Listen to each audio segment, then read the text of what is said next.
大家好，欢迎来到小诺厨房，我是小诺。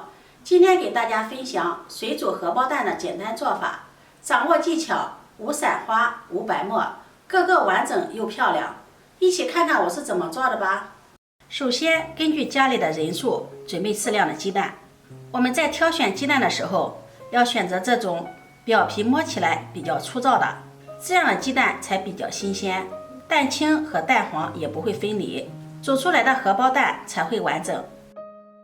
接下来我们准备一个大盆，往里面加入适量的清水，再往里面加入1勺食盐，用手搅拌让食盐融化，然后把鸡蛋放入盆中，用食盐水清洗鸡蛋。食盐具有消毒杀菌的作用，这样就可以把鸡蛋外壳的鸡粪和细菌清洗干净。像这样轻轻的给它搓洗，洗净后把它控水捞出，再用清水给它多清洗2遍。洗好后控水捞出，放在筐里，放在一旁备用。接下来我们准备几根洗净的小葱，把它切成葱花，切好后装入盘中备用。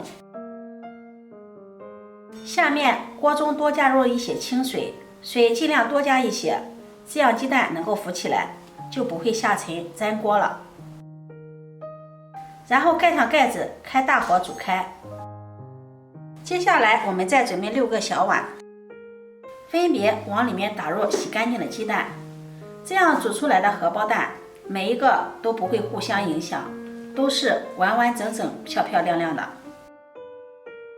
这时候锅中的水也已经烧开了，这里大家要注意，烧开以后把火关掉，然后让小碗贴着水面慢慢的倒入鸡蛋。因为有重力的作用，如果盘子离水面距离太高，鸡蛋在下落的过程中，那样蛋清和蛋黄就很容易分开了。很多新手的朋友没有厨房经验，在这里往往会开着大火做这一步。关火倒入鸡蛋，是因为开着火水会一直沸腾翻滚，很容易将放进去的鸡蛋冲散，那样还会产生大量的白沫子。如果是不新鲜的鸡蛋，那样就直接造成一锅鸡蛋花了。然后盖上盖子，让它焖2分钟，把鸡蛋焖至定型。2分钟之后，我们打开盖子看一下，白色的蛋清像蚕宝宝一样，已经完全裹住了蛋黄，基本上也已经凝固成型了。这个时候继续盖上锅盖，开最小火煮3分钟。3分钟之后煮出来的荷包蛋不老不嫩，蛋黄还是溏心的，吃着又香又甜。如果不喜欢吃溏心的，也可以再煮5分钟。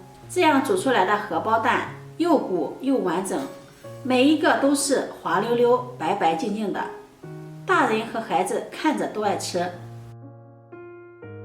如果当做早餐吃的话，可以往小碗里面加入1勺生抽，1点食盐，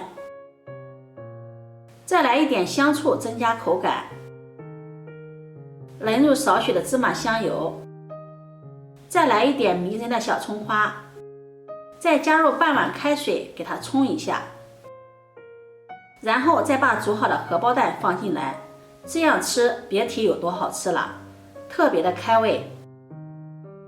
这2天天气降温，吃上这样一碗热乎乎的水煮荷包蛋，心里别提有多舒服了。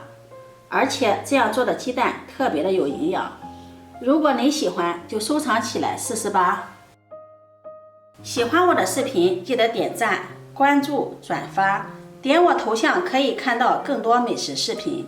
我每天都会发布不一样的视频，我们下期视频再见。